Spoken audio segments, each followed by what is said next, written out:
nakikita ng taong bayan based sa mga komento na yung pagkakamiss nila sa estilo ng pamumuno, lalo na ngayon na balik na naman, sabi ng mga taong bayan, ang illegal na droga, natatakot na naman sila, yung kriminalidad nandyan lang sa tabi, at yung mga pronouncement ng dating Pangulo na matapang kontra dito sa kriminalidad at illegal na droga, yun yung hinahanap nila po sa kasalukuyan.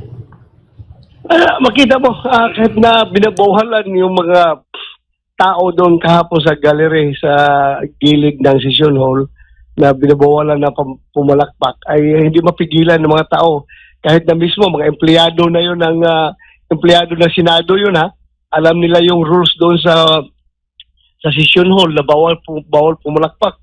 Pati mga waiter nga na nagsiserve ng pagkain doon ay napapalakpak rin. Kaya nga nakita mo yung feeling ng ordinaryong tao towards the war on drugs.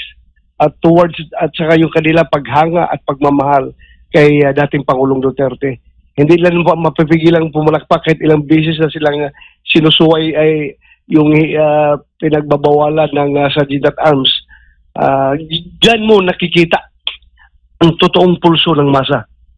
Opo, doon sa naging pahayag naman ni Senadora Leila de Lima na medyo napuna rin ni Senador Jinggoy Estrada kasi nga nasa CHR siya dati and to the point naging parte siya ng gabinete ng Aquino administration kung saan siya pa ang kalihim ng Department of Justice na may malawak na kapangyarihan para maimbestigahan ito lahat. Ang pinagtataka lang natin dahil hanggang kahapon ay talagang consistent siya na talagang may ginawang masama ang dating Pangulo, pero nung nasa katungkulan pa siya, nasa pamumuno pa siya, may kapangyarihan pa siya, wala naman siyang napatunayan. Paano po kaya yun? And considering abogado rin siya, pwede ba yan na wala naman siyang na-produce na talagang matibay na mga ebidensya after ng mga ilang taon, tapos consistent pa rin siya at tila ang kanyang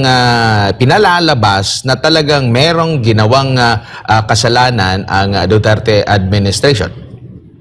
Kaya nga siya nasita ni Senator Jinggoy, no? For how many years? Ang haba ng panahon na nagdaan nung siya ay nasa power. Wala man lang siya na-file na kaso kahit isa laban kay Pangulong Duterte. So, lumalabas, nakagaya rin siya. Parang pareho lang siya doon nung pare no, na representa ng data kahapon na parang propaganda. Hanggang propaganda lang kayo. Wala kayong ginagawa na para mabigyan ng hustisya yung mga namatay ko noon na kiniklaim ninyo na kawawa ng mga biktima, gano'n. Pero hanggang lip service lang pala kayo. Hindi nyo ginagampanan yung inyong mandato, hanggang propaganda lang kayo. Parang gano'n ang lumalabas. Meron po bang maimbitahan sa mga susunod pa na mga pagdinig doon naman sa mga biktima ng illegal na droga? Kasi ang alam ng taong bayan, mas marami ang magiging biktima, maraming pamilya ang winasak, maraming future ang nawasak dahil nga dito sa illegal na droga. Dahil tila yung mga ano lang meron pa nga umamin na sila'y nagtutulak ng illegal na droga pero sinasabing sila ay biktima. How about yung mga talagang naging biktima naman ng illegal na droga po, Senador? Siguro, kung meron mag-volunteer, no, the committee is willing to invite them. Sana merong mag-volunteer dyan at imbitahan natin.